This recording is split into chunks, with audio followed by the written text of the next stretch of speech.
Alrighty, can I get both of your guys' IDs? Yeah. Yeah, and just because things become public information, I would like to do this anonymously. I'll give you my ID, but I don't want it to be searchable if somebody at the school were to try to figure out who came here. And are you in the same boat? You want to be left anonymous as well? Can we do that? We can. It's going to limit. I know there's a hotline, a tip line that you can call, and you've got to go through procedures there. It's going to kind of limit how much I can do. What we're quite frankly, is like to see an investigation started into it. Okay. And I don't think that has happened yet. It's a massive red flag whenever someone wants to impose their beliefs on an entire group of people anonymously. And once you hear what these clowns want an investigation into, it'll all make sense. Books are in the library, and there's definitely porn, and we have the courts, we have the Florida statute on hand too. Okay. And it's very specific in what they can. To minors. That's right, folks. Right-wing zealots are still losing their minds trying to ban books in school libraries. This time, 2 Moms for Liberty members in Santa Rosa County, Florida, are complaining about 2 books allegedly found in local high schools. We've been here in the past, but we've made efforts in the past here of reporting the porn in the school libraries in Santa Rosa County. The first time I came here, I didn't have any evidence in here. They said we looked into it. Never heard anything after that. No follow-ups. The same here. Subsequent to that, we found more books that we considered pornographic. Okay. And under the Florida statute, you remember the number of the Florida statute? 847. The reason we're here now is because we have another book that was found in J, which is, of course, your jurisdiction, and they don't have a police department. So that's why we're here. And we have the evidence, and we got other things, too, that we could... So where is this?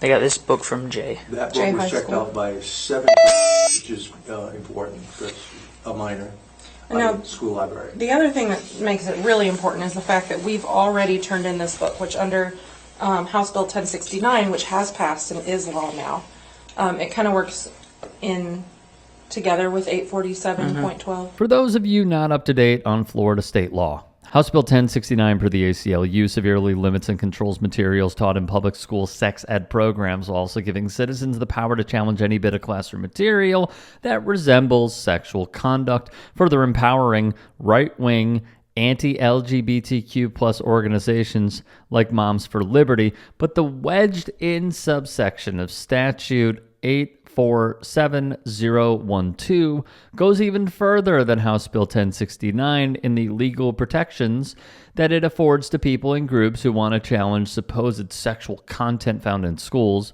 with the law even applying to a faculty member's social media posts made on school property, which is precisely what these right-wing groups want.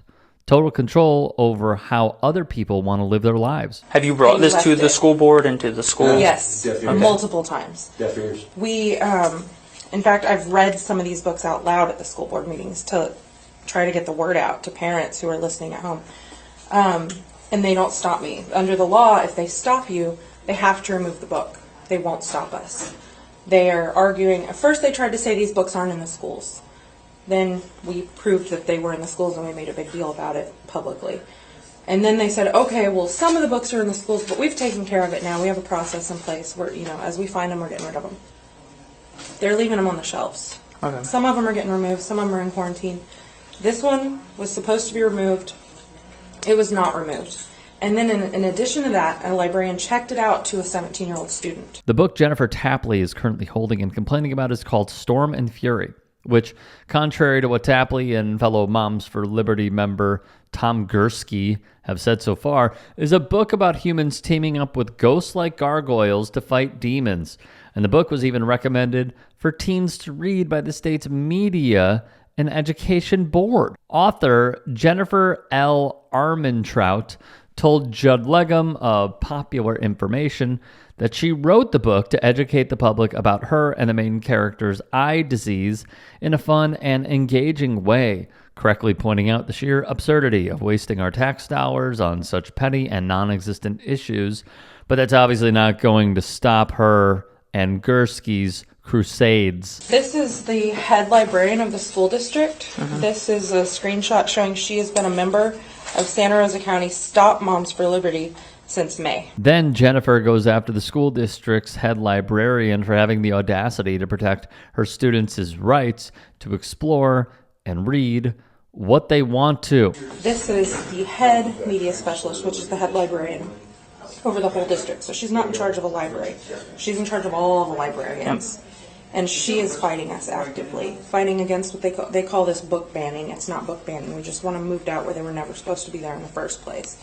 We would like them donated to the public library so that county dollars aren't wasted. You know, I actually personally wouldn't like them anywhere, but the compromise is that we'll send them over to the public library. Tapley being upset that the supposed compromise of not completely banning the books, but just moving them to other libraries is all the evidence you need to know that their entire grievance is all about controlling and morphing the public's education system to mirror private religious schools and their curriculums.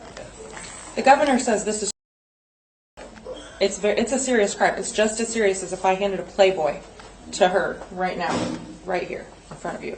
It's just as serious, according to the law. Okay. In Ron DeSantis' Florida, the teen book about humans and gargoyles fighting demons with a few makeout scenes is treated the same as a Playboy magazine. Can I look at this wall that they keep saying? Okay. There's a media specialist at J High School she needs to be referred to. Yeah, it's nothing. This is not our You know a name thing. or It's anything, the it's school just district referred to thing. that. What does she want us to do? An investigation to be opened up. For a crime? They're saying that a crime has been committed and is being committed in all of these schools. Yeah. She does say that. As we see these officers discussing what to do next, what shouldn't be lost in this interaction is how comfortable and entitled Tapley and Gursky felt going to the police and complaining about this, further proving just how brainwashed they are by the panic surrounding book bans in public schools. In an interview with Judd Legum, PEN America director Casey Meehan was disgusted that Tapley and Gursky would escalate their complaints to the sheriff's office, saying that professional librarians shouldn't be punished for making knowledge accessible to a diverse group of student readers, while Florida Freedom to Read Project member Stefana Farrell said that Moms for Liberty is bullying school districts into limiting access to First Amendment protection information following the fascist playbook to a T. Thankfully, the Santa Rosa Sheriff's Department quietly closed the case and refused to launch an investigation, but this is far from over for Moms for Liberty. For those of you who don't know, Moms for Liberty is part of the broad conservative parental rights movement fighting against teachers' unions and spreading hatred against the LGBTQ plus community under the guise of fighting the sexualization of children through gender identity, which is just another way of saying they don't respect the humanity of the LGBTQ plus community and would rather try to eliminate them from society instead of accepting them. Not only is Moms for Liberty as a group deeply homophobic, but as you probably guessed, they're deeply racist, fighting against equity and inclusion courses while supporting the widely debunked anti-critical race theory bills that played a massive role in banning books by black authors as well as books about the black experience in America. Moms for Liberty also has, unsurprisingly, connections to white nationalists, Proud Boys militia, as well as other election deniers and insurrectionists, including Florida Governor Ron DeSantis, Publix grocery store heiress Julie Fancelli, and Senator Rick Scott, just to name a few.